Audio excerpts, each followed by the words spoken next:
G'day again. In this video we're going to look at a couple of different plots that you can do to represent numbers. First one is going to be a dot plot, and I'm just going to go straight to an example because it won't make any sense if I explain it to you. Let's just do an example of it. Now let's say that we asked all the students in the production this year how old they are. So let's have a look at their ages. And they said the following. It was an 11-year-old, a 13-year-old, 15-year-old, a 13-year-old, an 11-year-old, a 12-year-old, an 11-year-old, a 14-year-old, and a 12-year-old. That's all the ages of the students that we interviewed. What we do is we get a ruler, draw a straight line, and we place all the possible data values on the line. So our smallest value was 11, and we had 12, 13, and 14. Do we have any 15th? And a 15.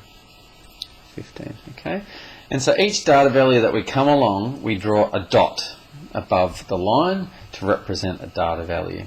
So here we go. Let's start at the start. I'll do it in red so it looks really, really cool. Yeah, right. 11. So we do a dot to represent this 11. The next one is 13, so we do a dot over 13. Next one is a 15, so we do a dot over the 15. Next one is a 13, and we do it sort of equal height above, and so you've got to spread it out evenly for each new dot. Next one is 11. Next one is 12, so we go back down here for 12. Next one is 11, so we keep stacking them up like this. Where was I up to? 12, 11, and then 14, and then 12. So 14, and then 12. Okay, and so that sort of gives you an overall value. It's like drawing a graph with the frequencies of all these. Okay, so that's our dot plot basically. So it needs a title. What the title would be of age of students in production. That would be the title. And what are these numbers down here? They're the ages in years. Okay, so there's my units happening down there. So that's a dot plot. Hope that makes sense. That the dot plots are pretty simple. Let's go into something which is a little more complicated, but hopefully not too bad. A stem and leaf plot. Now, a dot plot is used when you've got really simple data without sort of much going on. But a stem and leaf plot is something a bit more involved. So let me explain a bit more. Let's do an example. Let's say you had weights of people. So let's say we measured everyone. We had 62 kilos, had 51 kilos, had 32, 41, 53, 59. I'm just making crap up, so just disregard me. 59, 61, 40, 52, and 57. Okay, so there's my values. We measured how many people, it doesn't matter. A certain amount of people, and there were their weights. Let's try to represent this in a stem and leaf plot. Now, what a stem and leaf plot means is that, again, if you tried to do a dot plot with these, all of them have different values, and so what we want to do is sort of put them into categories, I guess, similar to what we did for the frequency tables when we had numerical values. And what we sort of say is that, we'll say 51, right? We had 51. What we sort of say is that 5 can be the stem. In other words, let's have a look at different stems. That stem is 6, that stem is 5, 3, 4, 5, etc. And that'll give us roughly, well, what have we got? 3, 4, 5, 6. That'll give us 4 different stems in all this data. So that's the stem. And the bit that's left over, so the number, is called the leaf. And so it sort of helps put all the data values into different intervals, different sets. So that's what we're trying to do here. Let me sort of give you an example to actually do this to explain. Okay. So what we're going to do is we're going to put all the stems on the left. So let's have a look at all our possible stems.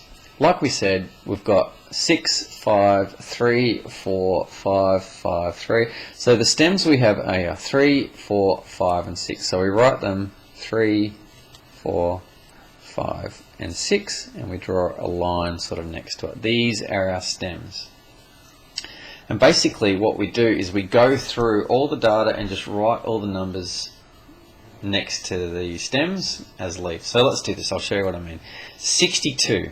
62 has a stem of 6 and a leaf of 2. So we write down 62 by putting a 2 in here. That number represents 62. The next number we have is 51.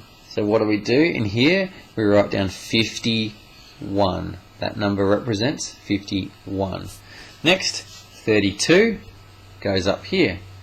Next, 41, we do a 1 in here. Next, 53, where does that go? Well, it's a bit like a dot plot on the side. We've got a number that's in the 50s, and so that goes in here. So 53 goes here. This number represents 53. And then 59 would go here. 39 would go here. 59 again goes here. 61 would be here. 40 would be here. 52 would be here. And 57 would be here. And so all this here represents all these numbers here. So just to sort of, go through it again, what does this 9 represent? That represents 59. What does this 0 here represent? That represents 40. Now I've been a little bit sort of naughty, I guess, and I haven't put this in order, which is okay, but preferably a stem and leaf plot would be in order. So that 0 would be there instead. 1, 3, you'd have 1, 2. So all these numbers would go from smallest to highest. So ideally that's what would happen. But that is our stem and leaf plot. What we need to do for our stem and leaf plot, we need to just have a key as well to tell people that are reading it what these numbers mean. And so we can just give an example that 5 and a 9, what that means is that means 59. And it just tells you what's going on, okay? What's the title? This is the weights of people. And we've got to say what units it's in. Let's say in kilograms, okay? It's not pounds or tons or anything like that, okay? So that is our stem and leaf plot. I'll give more examples of that in class. That can be a little tricky to understand and to get used to, but that's basically our stem and leaf plot. Hope that makes sense. See you in the next video.